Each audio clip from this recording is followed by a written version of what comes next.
3 آدمی ہیں. ہاں جی ہمارے پاس ہیں.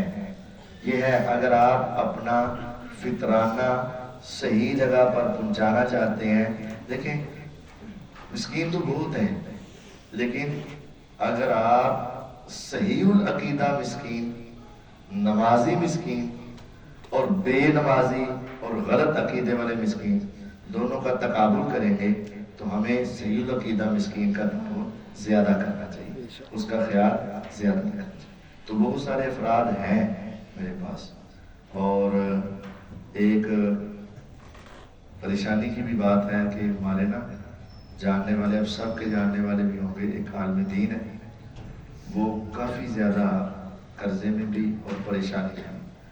وہ ان کا میرے ساتھ رابطہ ہوا تھا تو وہ احترام یا عزت کے پیش نظر نا وہ خود سامنے نہیں آنا چاہ رہے تھے، لیکن مجھے کہہ رہے تھے کہ آپ میرے ساتھ نا کوئی زکوٰۃ کا معاملہ کروا دیں، فطرانے کا کرا دیں. میں نے کل عید پڑھانی ہے اور وہ جنہوں کے پیسے دینے ہیں وہ یہ کہہ رہے ہیں کہ ہم عید نماز میں کھڑے ہو جائیں گے ایسی باتیں کریں تو میرے ساتھ کچھ تعاون کرنا ہے. تو میں نے کہا جناب بات یہ ہے کہ میری بھی عزت کا مسئلہ ہے کہ اگر میں ویسے کہا گا نا کہ جناب پیسے دو تو بہت سارے افراد میرے اوپر یقین کریں گے، لیکن پھر بھی ہوتا ہے کہ پتہ نہیں یار کوئی ہے کہ نہیں ہے. تو میں نے کہا آپ اپنا کوئی فرد بھیجیں تو میں عصر کے وقت اعلان کر دوں گا تو آپ کے ساتھ تعاون ہو جائے گا انشاءاللہ. تو آپ کوشش کیجئے گا عصر کے وقت ان کے لیے زکوٰۃ میں سے یا ویسے تعاون میں سے یا جیسے بھی آپ کے پاس ممکن ہو تو عصر کے وقت آپ ان کے ساتھ خصوصی دل کھول کر تعاون کیجئے گا. انسان ہے پریشان ہو جاتا ہے اور پھر معاشرے میں رہنا بھی ہے، منبر پر بھی کھڑے ہونا ہے، تو ان کے لیے عصر کے وقت جناب تمام بھائی ذرا خصوصی طور پر ان کے ساتھ تعاون کریں انشاءاللہ.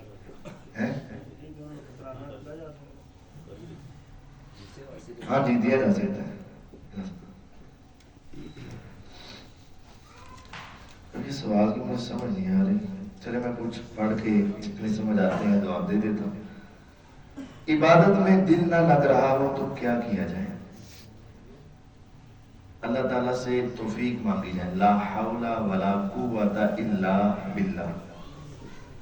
یہ جو جملے ہیں نا یہ زیادہ، اللہ تعالیٰ کا عرش بہت بڑا تھا، اتنا وزنی تھا کہ وہ فرشتے ہمارے کان سے لے کر کندھے تک کتنے انچ کا فاصلہ ہوگا؟ بمشکل 3 ہوں گے، بمشکل 3-4 بھی نہیں ہوں گے کان سے. ان فرشتوں کے کان سے لے کر کندھے کا فاصلہ اتنا ہے جتنا آسمان سے زمین کا ہے. اتنے بڑے بڑے وہ فرشتے. اللہ تعالیٰ کا عرش اٹھانے لگے، نہیں اٹھایا گیا، نہیں اٹھایا گیا. اللہ تعالیٰ نے فرمایا پڑھو لا حول ولا قوت الا باللہ. اللہ سے مدد مانگی، انہوں نے پڑھا، ایسی طاقت آئی کہ 8 فرشتوں نے اللہ کا عرش اٹھا رکھا ہے. تو یہ کسی بھی مسئلے میں تمہیں مدد کی ضرورت پڑے نا تو لا حول ولا قوت الا باللہ. لا حول عن الاسم، ہم گناہ سے بچ نہیں سکتے. ولا قوت للبر، ہم نیکی کر نہیں سکتے. الا بتوفیق اللہ، صرف اللہ توفیق دے گا ہی تو یہ کام ہوگا، اس کی توفیق کے بغیر کچھ نہیں ہو سکتا. تو یہ دعا کثرت سے پڑھے، انشاءاللہ معاملہ درست ہو جائے گا. دم کا طریقہ اور دعائیں بتائیں. پہننا دے ٹائم نہیں جو ساری دعاؤں بتائیے، مختلف دم ہیں تو ایک ہی وہ ایک ایسا ہوتا ہے نا کہ وہ ہر چیز میں چل جاتا ہے، وہ ہے سورۃ فاتحہ. ہر چیز کا، ہر بیماری کا دم سورۃ فاتحہ. 7 مرتبہ سچے یقین سے پڑھے، سچے یقین سے 7 مرتبہ فاتحہ پڑھ کے دم کر دے. ہاں اس کے اوقات ذرا اچھے ہیں، اگر ہو سکے فجر کی اذان اور اقامت کے درمیان یہ اس وقت دم کریں، اس وقت یہ زیادہ مؤثر ٹائم ہے اذان اور اقامت کے درمیان. باقی جس وقت بھی ضرورت پڑے، نہیں کہ درد ہونا نکلے گا صبح ایک بار دم کرانا، یہ نہیں ہے. جس وقت ضرورت پڑے آپ کر سکتے ہیں. تو 7 مرتبہ فاتحہ. دم کیا ہے؟ دم کر کے جہاں دم کرنا ہے وہاں ہاتھ رکھیں، ہاتھ پھیرے اور دم کریں، اور جو آپ پڑھ رہے ہیں نا اگر ممکن ہو تو وہ لعاب نکالے اور وہاں مل دیں۔ ایک شخص تھا جو دیوانہ تھا، مجنون تھا، اور اس کو بیڑیوں میں جکڑ کے رکھا ہوا تھا، پاگل تھا بیچارہ۔ تو صحابی کو کسی نے کہا کہ آپ اس کو دم کر دیں گے؟ انہوں نے کہا ہاں کر دوں گا۔ انہوں نے 3 دن صبح دوپہر شام 7 مرتبہ سورہ فاتحہ پڑھ کے دم کیا اور اپنا لعاب نکال کر اس کے سر پہ مل دیا، کیونکہ ذہن کا مسئلہ تھا۔ 3 دن کے بعد اس کی ساری بیڑیاں کھول دی گئی اور وہ بالکل صحیح شفایاب ہو گیا۔ یہ حدیث ہے۔ تو یہ سچے یقین کے ساتھ فاتحہ پڑھ کے دم کریں، جگہ متاثرہ پر ہاتھ رکھیں، جو پڑھا ہے جس تھوک کے ساتھ لعاب کے ساتھ وہ قرآن پڑھا گیا ہے وہ لعاب اس جگہ پہ لگا دیں، انشاءاللہ ٹھیک ہو جائے۔ اور اگر پانی میں کرنا ہے تو صرف پھونک نہیں مارنی، ایک ہوتی ہے نفخ، نون فے خے، اس کا مطلب ہے صرف ہوا نکالنا، ایک ہوتی ہے نون فے سے نفس، نفاسات، اس کا مطلب ہوتا ہے کہ تھوک کے ساتھ تھوک کی پھوار بھی آئی، ہلکا ہلکا تھوک بھی آئی۔ تو پانی کے اوپر اگر دم کرنا ہے تو یہ پھوار والا تھوک اس میں جانا چاہیے، تو پھر یہ سنت طریقہ مسلم طریقہ۔ میل ٹیچر سے پڑھتے ہوئے کن حدود کا خیال رکھنا چاہیے؟ ساری حدود کا خیال رکھنا چاہیے۔ اول کوشش کی جائے پڑھا ہی نہ جائے، لیکن اگر پڑھا جائے پردے کی تمام حدود کا خیال رکھا جائے، اور بات کرتے وقت بھی آواز کی حدود کا بھی خیال رکھا جائے۔ اشراق کی نماز کا وقت ختم ہو جائے، ارادہ تھا لیکن ادا نہ ہو سکی، تو کیا کیا جائے؟ پہلے یہ سمجھ لیں اشراق کا وقت ختم کب ہوتا ہے؟ زوال تک اشراق کا وقت رہتا ہے، زوال سے پہلے تک پڑھ سکتے، لیکن اگر نہیں پڑھ سکے سوئے رہ گئے تو پھر آپ 360 مرتبہ سبحان اللہ یا الحمدللہ یا اللہ اکبر یا لا الہ الا اللہ، ان میں سے کوئی ایک کلمہ 360 مرتبہ پڑھ لو، تمہیں اشراق کا ثواب مل جائے گا۔ جس طرح ان دنوں میں آپ سے سوالات پوچھے جا رہے ہیں، اگر عام روٹین میں پوچھے جائیں تو کیا آپ جواب دیں گے؟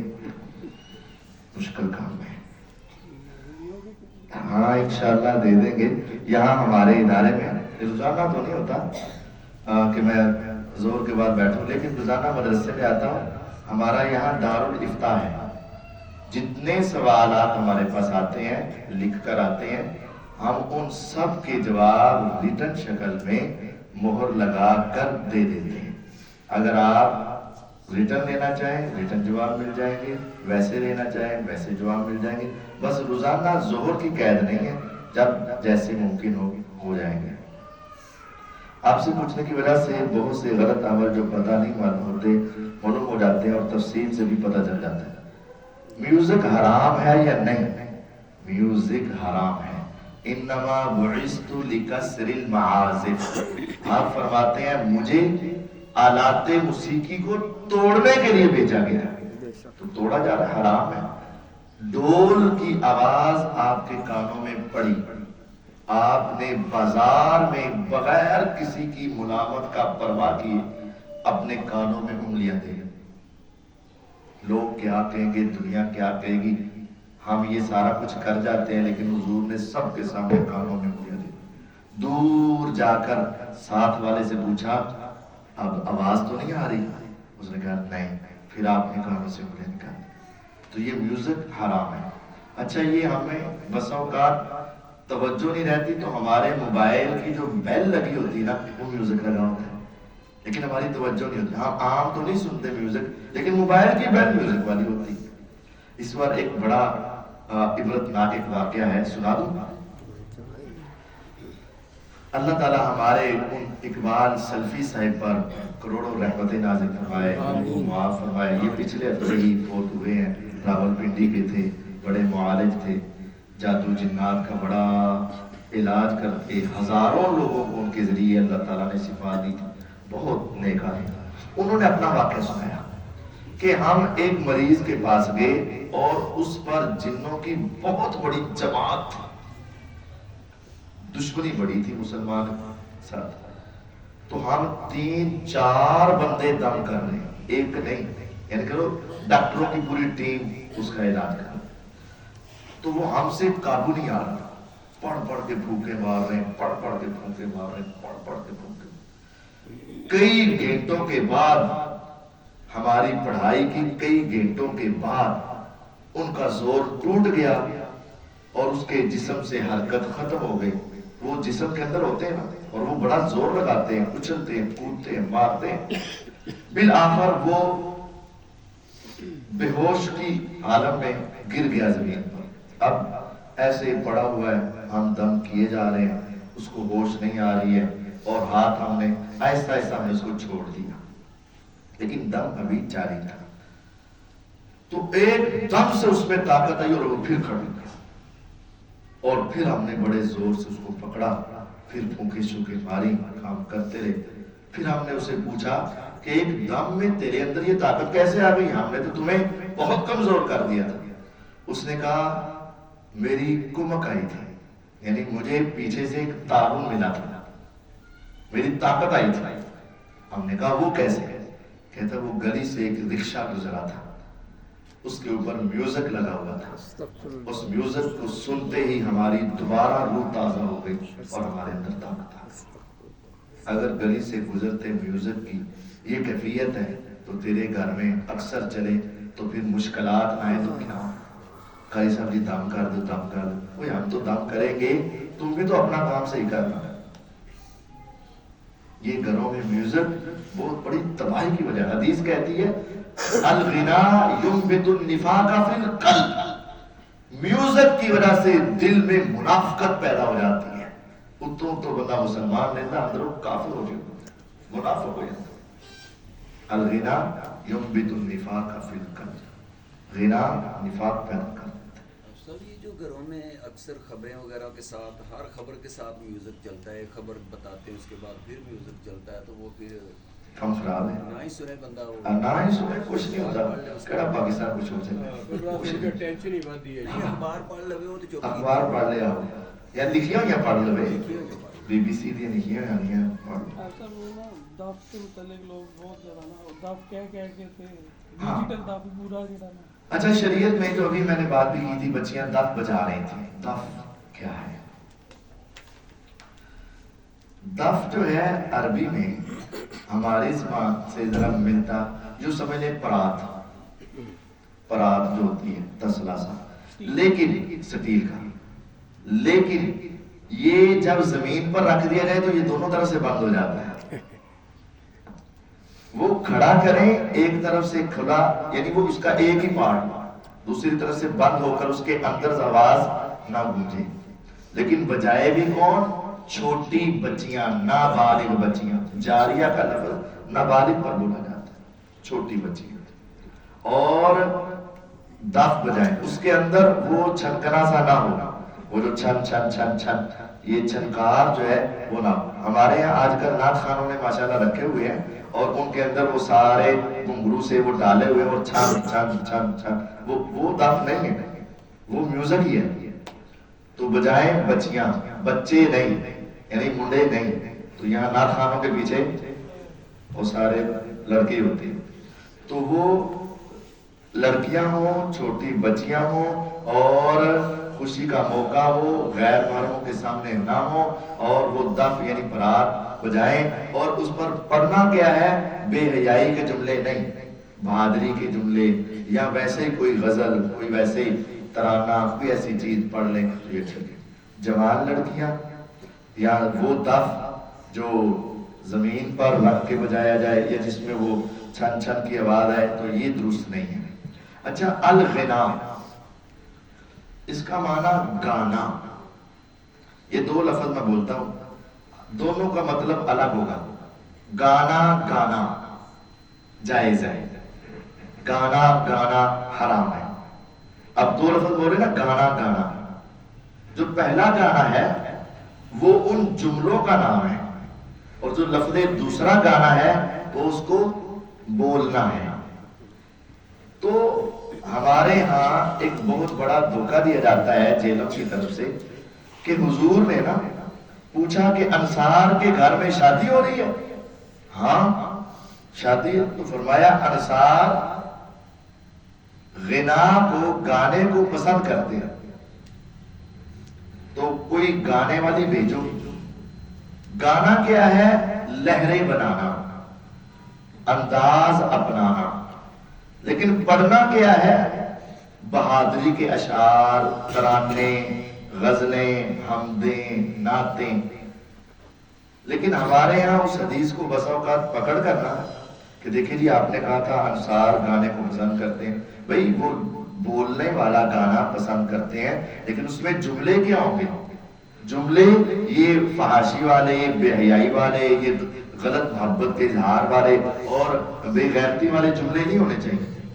وہ صحیح بخاری میں آتا ہے کہ انصار ربیہ بنت معوذ کے نکاح کے موقع پر اپنے بدر کے، احد کے اور بواس کی جنگوں کے، اپنے بڑوں کی بہادری کے اشعار پڑھ رہے تھے. تو اچھے اشعار، اچھے جملے، اچھے ترانے پوری لہر میں، پوری لہجے میں گا کر پڑھے جا سکتے ہیں اور پڑھنے چاہیے خوشی کے موقع پسند کیے گئے. یہ بچیاں گڑیا سے کھیل سکتے ہیں؟ ہاں بچیاں گڑیوں سے کھیل سکتی ہیں. گڑیاں دے کر تو بچوں کو، ہاں گھروں میں دے کر تو. غزل پڑھنا صحیح ہے یا نہیں؟ غزل اور گانا الگ الگ ہے یا نہیں؟ غزل میں دیکھیں اچھی غزلیں بھی ہیں.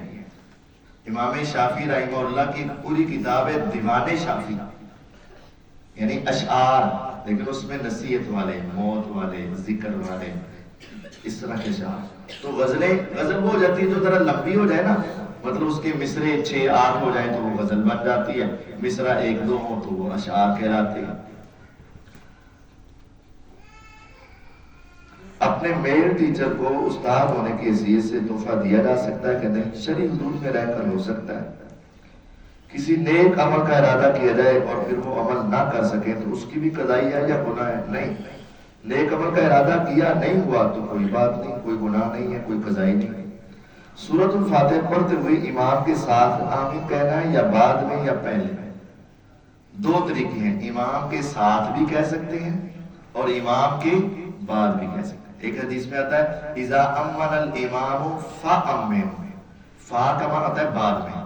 جب امام آمین کہہ لے تو اس کے بعد آمین ہو، یہ ایک حدیث ہے. اور دوسری حدیث میں آتا ہے جس نے امام کے ساتھ آمین کہی اس کی اور امام کی شروع اور اختتام برابر ہو گیا، اس کے پہلے سارے گناہ معاف. تو یہ دونوں طریقے ہیں. لیکن اس امام سے پہلے نہیں کہنے. حدیث کے مطابق اللہ تعالیٰ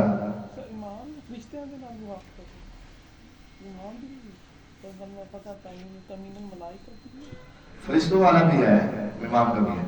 یہ فرشتوں والی بات بھی درست ہے. حدیث کے مطابق اللہ تعالیٰ جس سے محبت کرتا ہے اس کی محبت لوگوں کے دلوں میں ڈال دیتا ہے. پہلے دین والے لوگ ہم سے محبت کرتے تھے لیکن اب دور ہو رہے ہیں، تو کیا اس کا مطلب ہے کہ اللہ بھی ہم سے ناراض ہے اس لیے دین والے دور ہو رہے ہیں؟ اگر تو وہ دین کی وجہ سے دور ہو رہے ہیں تو پھر آپ کو اپنا فکر کرنا چاہیے. اور اگر کوئی اور وجہ ہے تو پھر یہ بات ٹھیک ہے. اللہ تعالیٰ جب کسی سے محبت کرتے ہیں تو اللہ تعالیٰ جبریل علیہ السلام کو بلاتے ہیں. جبریل میری بات سنا، میں رب فلاں بندے سے محبت کرتا ہوں، چل تو بھی کر. کہتے جس سے میرا رب کرتا ہے تو میں بھی اس سے کرتا ہوں. اے جبریل صرف تو نہیں، سارے فرشتوں میں جا کر اعلان کر دو کہ جبریل اور اللہ فلاں بندے سے محبت کرتے ہیں. اے فرشتوں تم بھی اس سے محبت کرو. تو آسمان کے سارے فرشتے اس سے محبت کرو. ثم یوزع له القبول فی الارض، پھر اللہ دنیا میں لوگوں کے دلوں میں ان کی محبت پیدا فرما دیتے ہیں. لیکن اگر نیک لوگ تم سے نفرت کرنا شروع ہو گئے تو یہ واقعہ ایک المیہ ہے اور اس کے اوپر سنجیدگی سے سوچنا چاہیے کہ ہمارے کس عمل کی وجہ سے نیک لوگ ہم سے دور ہو رہے ہیں. برے تو ہوں گے لیکن اگر نیک لوگ دور ہو رہے ہیں تو پھر اپنے اعمال پر غور کرنے کی اشد ضرورت ہے. اعتکاف میں بیٹھنے کی صورت میں مدرسہ سے گزر کر دوسری مسجد لیکچر لینے جا سکتے ہیں یا نہیں؟ جا سکتے ہیں۔ اوپر دل پر زنگ لگ جائے تو اسے دور کرنے کا طریقہ کیا ہے؟ قرآن ترجمے سے پڑھو۔ قرآن ترجمے سے پوچھا صحابہ نے، حضور نے فرمایا ان القلوب تصدع کما یصدع الحدید، لوہے کو جس طرح زنگ لگ جاتا ہے دلوں کو بھی زنگ لگ جاتا ہے۔ صحابہ کہتے ہیں لوہے کو تو اتارنے کا طریقہ آتا ہے، یعنی ریگ مار مارنے سے، تو دل کا زنگ کیسے اتارے؟ فما جلاؤھا، اس کو صاف کرنا ہو تو کیسے؟ آپ نے فرمایا تلاوت القرآن و ذکر اللہ تعالی، قرآن کی تلاوت اور اللہ کا ذکر یہ دلوں کے زنگ کو اتارتا ہے۔ گمان کے مطابق اعمال کا حساب ہوگا، یعنی معاملہ ہوگا تو اللہ تعالیٰ ہمیں معاف کر دیں گے۔ اس بات پر توکل اور گمان کیسے ہے؟ تو یہی کہنا چاہیے کہ مجھے امید ہے اللہ مجھ سے نہیں پوچھے گا، یہ رکھنا چاہیے، کیونکہ ہمارے گناہ بہت زیادہ ہیں۔ ایک گناہ چھوڑتے ہیں خیال آتا ہے کہ دوسرا بھی تو کیا ہے، ایک وقت میں سارے نہیں، ایک ساتھ نہیں، کبھی کبھی چھوڑے جاتے ہیں، تو یہ تو توکل کیسے آئے گا؟ معافی مانگنے کے بعد معافی مل گئی ہے، ہاں مل گئی ہے، یہ شیطان بھی سوچ رہا تھا نہیں نہیں تینوں تو معافی ملنی ہی نہیں، تو فیک نہ کر لے، تو کل فیک کر لے، تینوں معافی، یہ شیطان ہے جو انسان کو اللہ سے مایوس کرتا ہے۔ اور اللہ تعالیٰ فرماتے ہیں لا تقنطوا من رحمت، اللہ کی رحمت سے مایوس نہیں ہوگا، انہ لا یئس من روح اللہ الا القوم الکافرون، اللہ کی رحمت سے مایوس صرف کافر ہوتے ہیں، مومن کبھی مایوس۔ حدیث میں آتا ہے بندہ گناہ کرتا ہے، سچی توبہ جب کر رہا ہے نا اس وقت دل میں چور نہیں ہونا چاہیے، جس وقت توبہ کر رہا ہے نا اس وقت دل میں چور ہے، توبہ کرتا ہے اللہ تعالیٰ میں جنہیں گناہ کی تھے سارے معاف کر دے، ایسا نہیں کروں گا، لیکن پتا ہے کہ میں سود چھڑنا نہیں جڑا لینا ہے، میں صبح جا کے لینا نا، دل والے کو پتا ہے کہ میں جڑا کام کرنا پیا ان میں چھڑنا نہ کہ یار اللہ میں جنہیں سارے گناہ ہوئے سارے معاف کر دے، یہ مطلب دل چلے چور ہے۔ جتنے کیے یا جو کر رہے ہو یا جو کرنے کا پلان ہے سب ختم کر کے پکا ارادہ، اس وقت نیت پکی ہوگی، لیکن انسان ہے بھٹک جاتا ہے، پھر گناہ ہو گیا، پھر پکی نیت سے توبہ کر لی، پھر گناہ ہو گیا، پھر پکی نیت سے توبہ کر لی۔ حدیث میں آتا ہے جب تیسری مرتبہ بھی آ جاتا نا بندہ تو رب کہتے بندے اگر تو آتا رہے گا تو میں رب بھی معاف کرتا ہی رہوں گا، جب تک تو نہیں اکتائے گا نا واپس آنے سے تو میں بھی نہیں اکتاؤں گا معاف کرنے سے، تو اللہ تعالیٰ معاف کر دیتے ہیں۔ تو یہ سوچ ہے کوئی پتہ نہیں معاف ہوگی، یہ شیطانی سوچ ہے۔ ایک عمل ہے اس کا ارادہ کیا لیکن بار بار نیت و ارادہ گڑبڑ آ جاتا ہے، کیونکہ ایک لائن پر میرے لیے دو آپشن ہیں، یا قرآن کورس مکمل کروں یا یونیورسٹی میں داخلہ۔ اگر قرآن کورس مکمل کرتے ہیں تو ایک سال چھوڑنا پڑے گا، کبھی دین کی طرف کھینچ جاتے ہیں کبھی دنیا کی طرف، اس صورت میں کیا کیا جائے؟ میں تو یہی کہوں گا دین پڑھو، میں تو یہی کہوں گا دین پڑھو۔ اللہ تعالیٰ دنیا اسے بھی دیتا ہے جس سے محبت کرتا ہے اور اسے بھی دے دیتا ہے جس سے محبت نہیں کرتا، لیکن دین صرف اسے ہی ملتا ہے جس سے میرا اللہ محبت کرتا ہے۔ اور خیرکم من تعلم القرآن وعلم، سب سے بہتر وہ ہے جو قرآن سیکھ رہا اور قرآن سکھا رہا ہے۔ اس کو لیٹ نہ کرو، وہ اس کا اپنا کوئی سیمسٹر فریز کرا لو اور بعد میں اس کو چلا لینا، وہ بھی تو لیٹ ہو سکتے ہیں نا۔ ارادہ یا پکی نیت نہیں ہو پاتی ایک چیز کی، ہو جائے گی کرو گے تو ایک نہیں۔ دین و دنیا بیک وقت حاصل کی جا سکتی ہیں یا نہیں کی جا سکتی ہیں۔ ربنا آتنا فی الدنیا حسنہ وفی الآخرۃ حسنہ ہو جاتی ہیں، وقنا عذاب النار۔ دین پر عمل کرتے ہوئے دنیاوی عہدہ عزت وغیرہ مل جاتے ہیں۔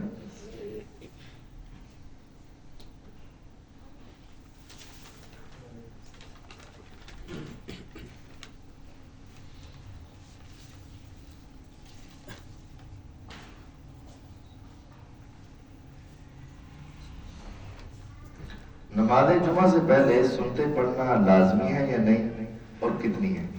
لازمی تو ہیں لیکن کم از کم 2 ہیں، زیادہ جتنی مرضی پڑھیں نماز جمعہ سے پہلے، حتیٰ کہ اگر جمعہ شروع بھی ہو چکا ہے تو پھر بھی 2 رکعتیں پڑھ کر ہی بیٹھنا ہے، بغیر پڑھے نہیں بیٹھنا۔ اور کوئی سوال؟ اچھا، فلسطین کے جو حالات ہیں اس کو دیکھ کر ہم جس میں اب عید منائیں گے، کیا کل کو ہم اس کے جواب دیں ہوں گے اس چیز کے؟ دیکھیں، فلسطین پر بہت زیادہ ظلم ہو رہا ہے، لیکن کیا اگر ہم یہاں عید مناتے ہیں تو اللہ کے یہاں جواب دیں ہوں گے؟ نہیں۔ بات یہ ہے ہم ان کے لیے جو کر سکتے ہیں وہ ہر صورت کرنا چاہیے۔ اگر ہمارے پاس کچھ طاقت استطاعت ہو اور نہ کریں تو پھر تو ہم ہیں اللہ کے ہاں مجرم، اور اگر ہمارے پاس استطاعت نہیں تو اللہ تعالیٰ فرماتے ہیں لا یکلف اللہ نفسا الا وسعها، ہم اتنے ہی مکلف ہیں جتنی ہمارے پاس طاقت ہے۔ کتنے مسلمان مکے کی وادی میں قیدی تھے تو حضور نے آ کر مدینے میں یہ نہیں کہا کہ ہم نے اس وقت تک عید نہیں منانی جب تک مکہ فتح نہ ہو جائے اور سارے قیدی چھوٹ نہ جائیں۔ وہ صلح حدیبیہ کے موقع پر بھی آپ نے سنا ہوگا کہ سہیل جو کافروں کی طرف سے اس وقت معاہدہ لینے آیا تھا تو اس کا بیٹا آ گیا، پاؤں میں بیڑیاں پڑی ہوئی تھی، ہاتھ میں ہتھکڑیاں تھی، اور آگے کہ حضور مجھے ساتھ لے جائیں، میری پیچھے زندگی بڑی مشکل سے گزر رہی، یہ میرا باپ ہے، اس نے مجھے قید میں باندھ کے رکھا ہے، حضور مجھے ساتھ لے جائیں۔ آپ نے کہا یار اس کو ساتھ بھیج دے، انہوں نے کہا نہیں ساڈا وعدہ ہو گیا، ادھر سے کوئی بندہ ادھر نہیں جائے گا۔ آپ نے اس کے ترلے کیے لیکن وہ نہیں مانا۔ حضور نے کہا میں میرے بھائی اب تمہیں اسی طرح قید میں واپس جانا پڑے گا، اللہ تیرے لیے آسانی کرے گا، میں اب یہاں بے بس ہوں۔ لیکن یہ نہیں کہا حضور نے کہ اب کتنے وہاں ہیں تو ہم یہاں، یہ نا کچھ لوگ ایموشنل باتیں کرتے ہیں، یہ عید کا کیا فائدہ، ہم کیسے عید منائیں، تو منا انہوں نے سب تو پہلا لینی ہے، جڑے سٹیٹس لاتے ہیں نا سب تو پہلا لینی ہے، تو دوسروں دیکھیں ہمارے دل میں جو درد ہے وہ ہمیں پتہ ہے، لیکن ہم کیا کر سکتے ہیں؟ میں جانا بھی چاہوں تو نہیں جا پاتا، چلا بھی جاؤں تو کیا کروں؟ میرے پاس تو وہ ٹیکنالوجی نہیں، میرے پاس وہ استطاعت نہیں۔ وہاں بندوں کی کمی نہیں ہے، وہاں ان کے مقابلے کی کمی ہے۔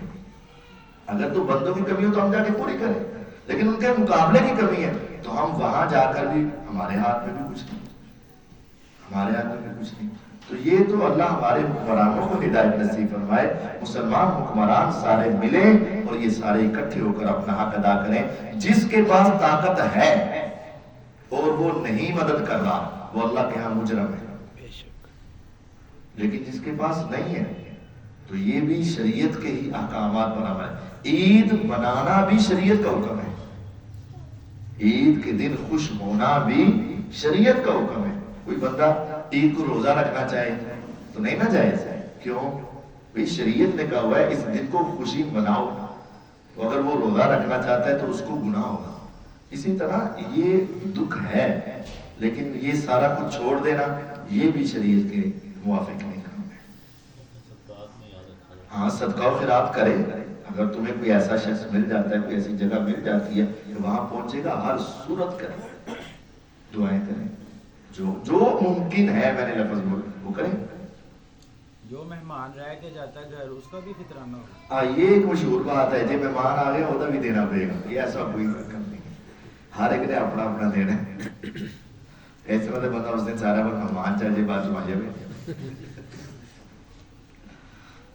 تو ایسا کوئی نہیں، ٹھیک ہے۔ سبحانک اللہم و بحمدک، اشہد ان لا الہ الا انت